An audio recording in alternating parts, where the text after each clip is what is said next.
What kind of childhood creates a man who will one day conquer half the known world? A boy born into hardship, raised among betrayal, forced to survive in a land where weakness meant death. History remembers him as Genghis Khan,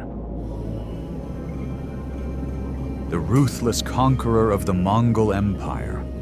But long before the empire, before the armies, before the fear that spread across continents, he was simply a boy named Temujin.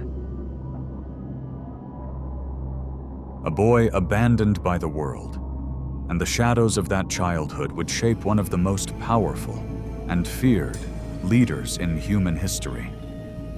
To understand Genghis Khan, we must first understand the darkness he came from.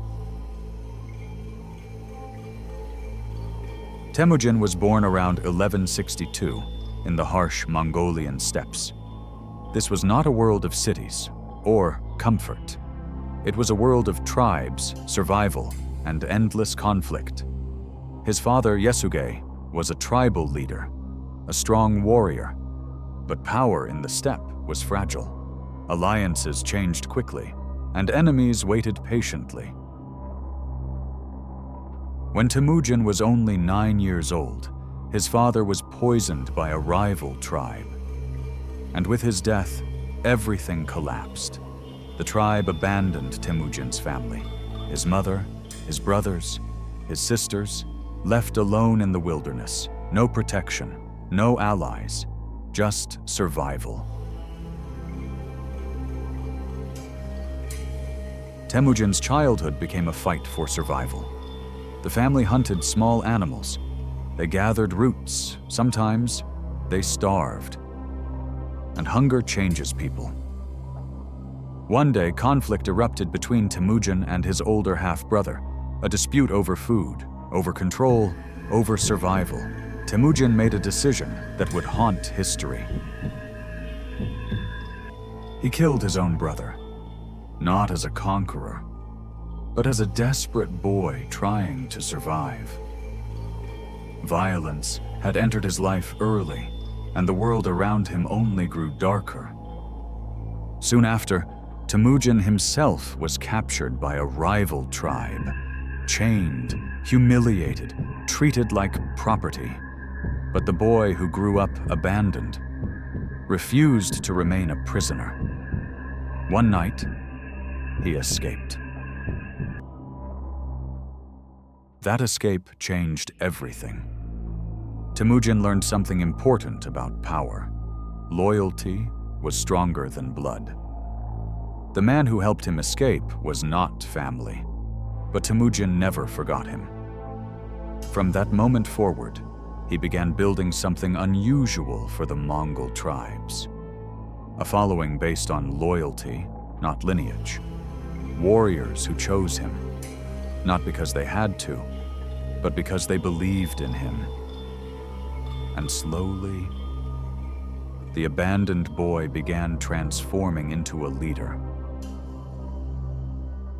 Temujin's influence began spreading across the Mongolian steppe.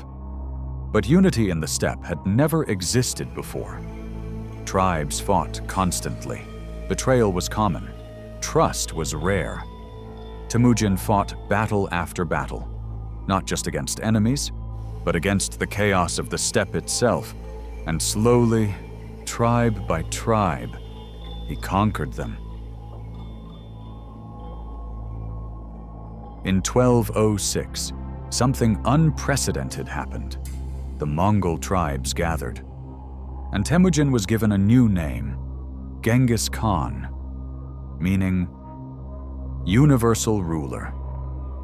A boy once abandoned by his own tribe had now united them all. But unity was only the beginning. Genghis Khan now turned outward. His armies moved across Asia. Cities fell. Empires collapsed. The Mongol war machine was unlike anything the world had seen. Fast, strategic, relentless, and often devastating. Entire populations were destroyed when resistance was strong. Fear became a weapon. Stories of Mongol brutality spread faster than the armies themselves. Some cities surrendered without a fight. Others disappeared from history.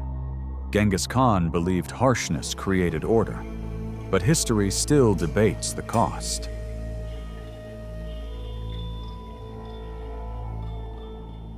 By the time of his death in 1227, Genghis Khan had built the largest contiguous land empire in history, stretching across Asia, into the Middle East, toward Europe. But the consequences were enormous. Millions of lives lost, entire cultures transformed, trade routes reshaped, new connections between distant civilizations. The Mongol Empire would influence history for centuries, yet the shadow of its creation remains impossible to ignore. History often remembers powerful leaders in simple terms: hero, villain, conqueror. But human stories are rarely that simple. Genghis Khan was once a boy abandoned by his tribe, a prisoner who escaped, a survivor of hunger and betrayal.